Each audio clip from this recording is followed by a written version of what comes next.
I'm receiving death threats from Ipob members. Nnamdi Kanu's lawyer cries out.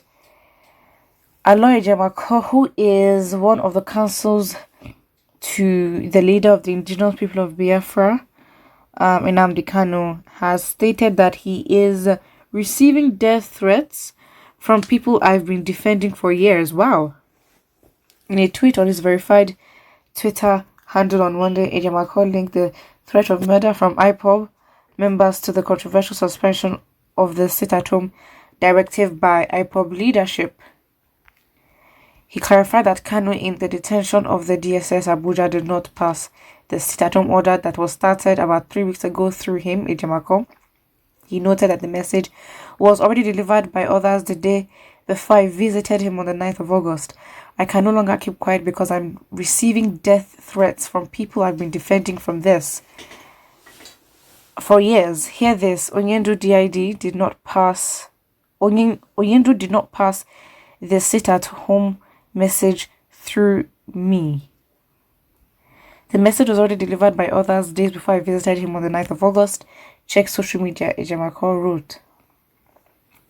Sahara reporters had earlier today reported that the residents of the southeast region observed the sit-at-home order again on Monday as they shunned businesses and commercial activities despite the suspension of the directive by Ipob.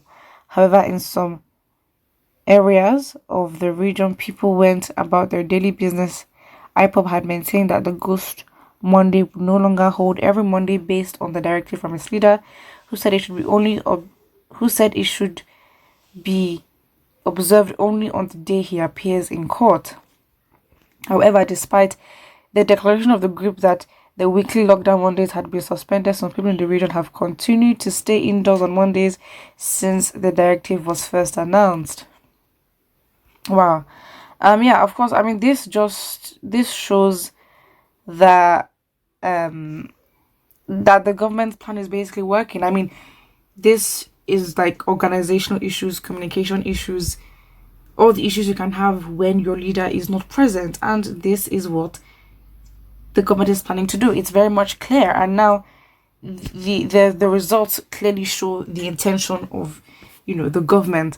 And I guess it's strategic. Hopefully, I don't know what's gonna happen. Who is the leader right now? I don't know who it is. Apparently, it was the Finland-based radio or ex-radio Biafra worker who is Simon Ekpa.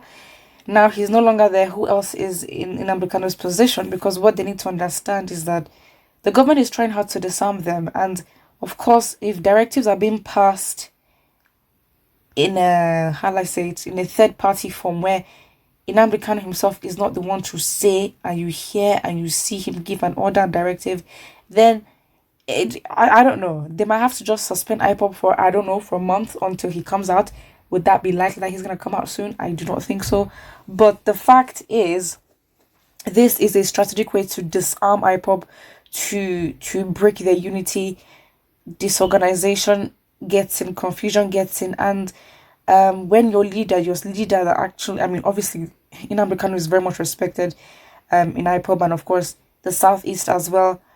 So again, it's like if this continues and people start losing faith, it is likely that people will stop with the Ipob movement and stuff. I mean, they may not really stop with the Biafran agitation itself, but the group itself, Ipob itself, may begin to disintegrate.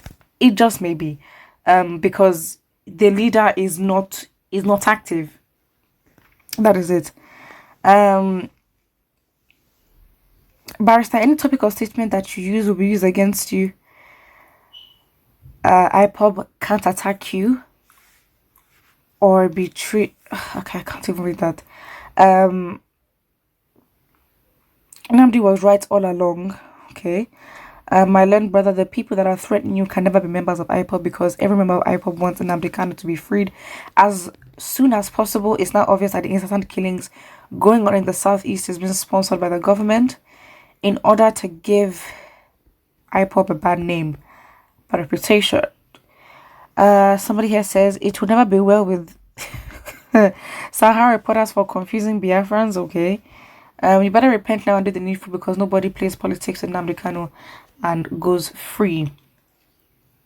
Yeah, but then you have to be careful because Ipob has been proscribed a terrorist group. And if you follow orders and then you are upset or you are annoyed that things are not following through, who will you go to? Because I mean, obviously, even in a normal situation, it's not like as if the country is going to defend you. But then in this case, you're literally putting yourself in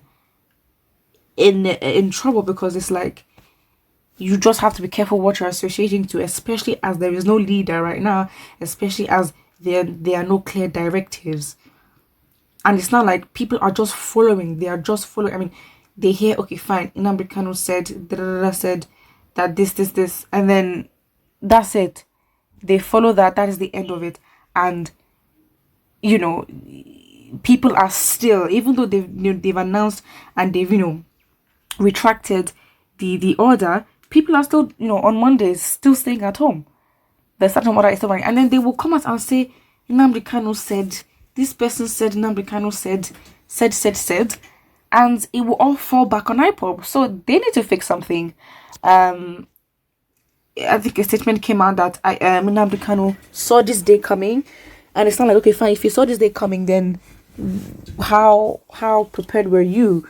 I mean, again, you never really know what is thrown at you, but in cases like this, it's unfortunate that Simon Ekpa, who was the expected person to, take over the reins of the leadership of Ipob, was removed for whatever reason. But that's none of our business. I mean, they need to work something out real quick.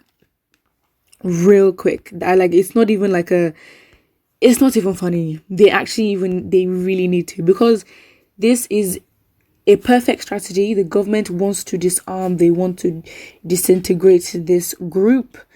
And as I said, it doesn't mean that the Biafran agitation will stop. It just means that Ipob itself may just disintegrate. That's it. And